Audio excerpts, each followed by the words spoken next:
Hi, thanks for watching. So, a fairly short one today, I hope. Just a little bit on compatibilism. Shout out to Lauren, who requested this one. So, compatibilism comes in the Year 2 ethics topic on free will and determinism and the implications of that for moral responsibility. So, some people do find this topic quite tricky, particularly this bit of it. But hopefully I can take you through it and focus on the most important aspects. So just before we get into it, it's worth just reminding yourself of hard determinism and libertarianism. So hard determinism is sort of at one extreme. It's the belief that all actions are caused by previous events and therefore we have no free will. Anytime we feel like we have free will, that's just an illusion. Libertarianism is at the other end.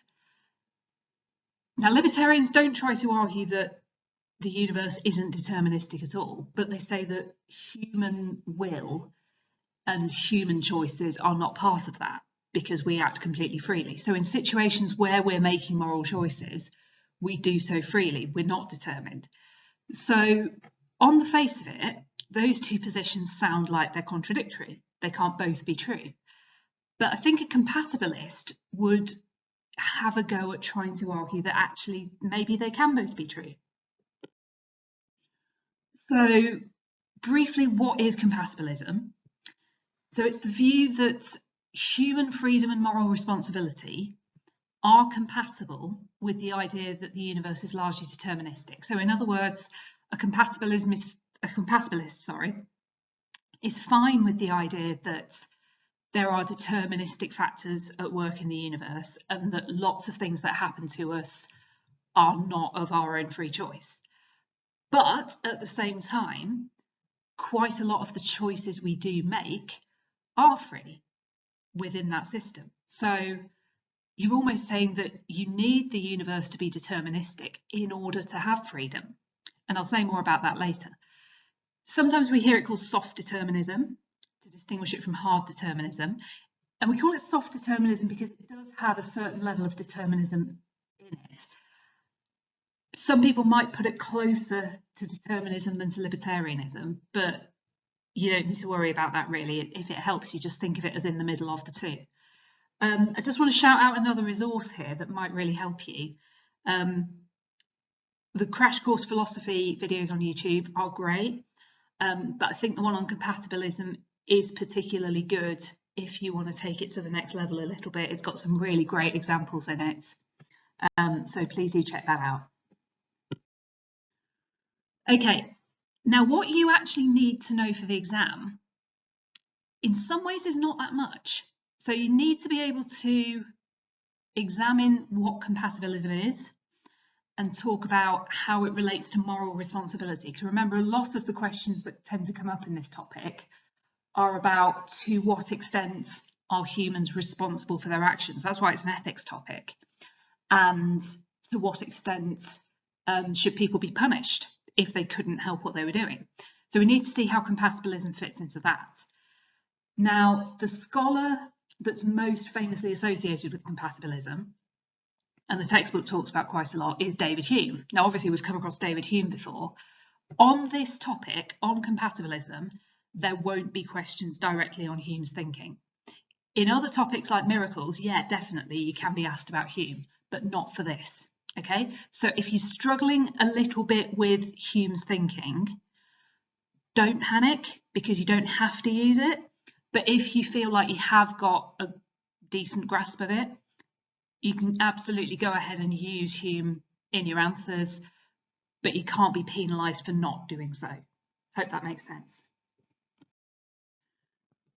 So let's get into it then. So compatibilists think that even though our lives are shaped by physical events and external factors, in other words, there are deterministic forces acting on us, we're not totally free all the time. We are sufficiently free to make choices.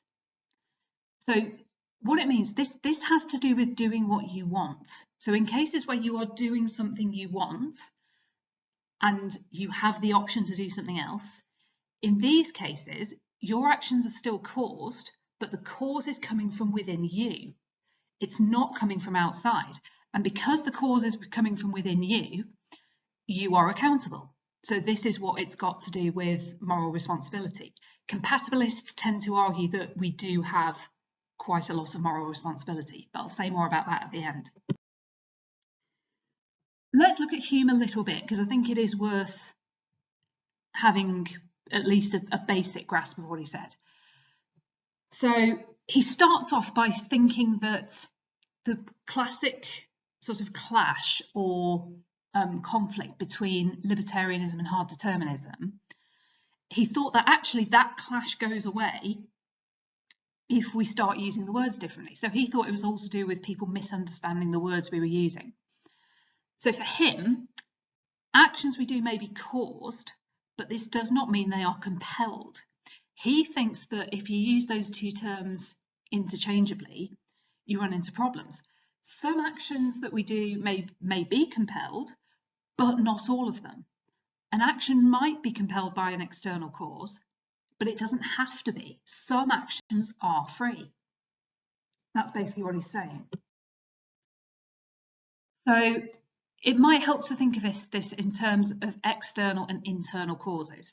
So external causes are things that are happening to us. We don't have any control over those. So an external cause, just on a really basic level, might be something like gravity. So gravity holds us down onto the ground. We're not free to choose whether or not that happens. So we don't have any control over that. That's an example of determinism in the laws of nature.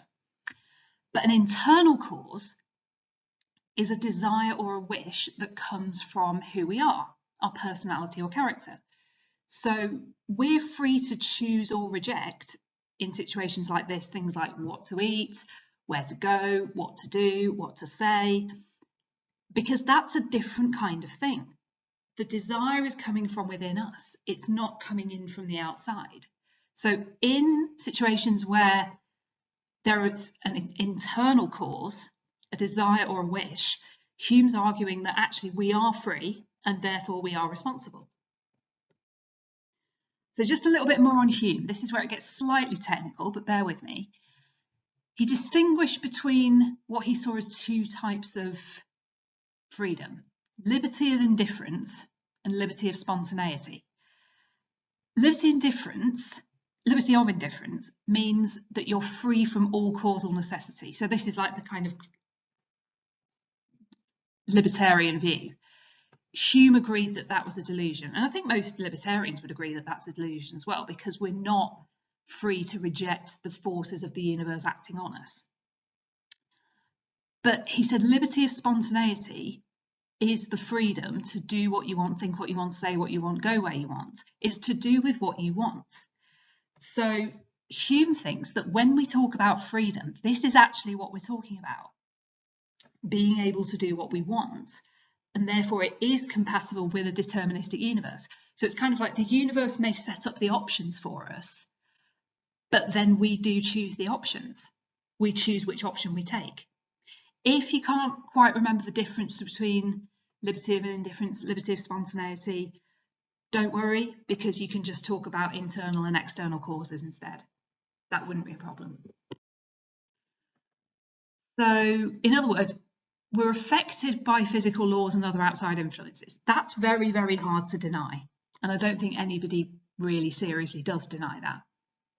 And therefore, some amount of determinism is true. That does seem to be the case. But at the same time, we're free to make choices, including moral choices. So the bit in bold here is really important. A compatibilist would say we are free when we make a choice if we could have done otherwise. So I've got a little example for you next. Let's say you wanted to join a new club at school because you like the sound of it. It's something that you want to do. So you join it. In that scenario, that's a free choice because you were not compelled by other factors. It was just something you wanted to do, and also you totally had the option not to do it. So you joined, but you didn't have to. You might have not wanted to join, and in that case you wouldn't have joined. But if you join because someone like a teacher or your parents coerces you or threatens you with something like detention if you don't join, then that's not a free choice, because there's something acting upon you that makes it that wasn't really your free choice. So for a compatibilist, non-freedom is not being able to do what you want because you're forced to do something else through threat, coercion, or some other means. Now, this has got quite big implications for moral responsibility. A compatibilist would say, if you do something because you were threatened, coerced into it, or you acted out of sheer ignorance, that wasn't really a free choice. But if you wanted to do it, and you could have done otherwise, and you could have wanted to do otherwise, you are responsible. Little bit of evaluation on this. Does compatibilism work? Now, there's a bit of a consensus that Hume does do a very good job of arguing for it, but that's not really the point. It's bigger than this. We just don't know still to what extent humans are actually free, because all the positions we've looked at, hard determinism, libertarianism, and compatibilism, they've all got problems, and some of them are quite sort of logical problems. So if hard determinism is true, then that automatically makes compatibilism and libertarianism false, because if hard determinism really is true, then we don't have free choice at all. It's all just an illusion.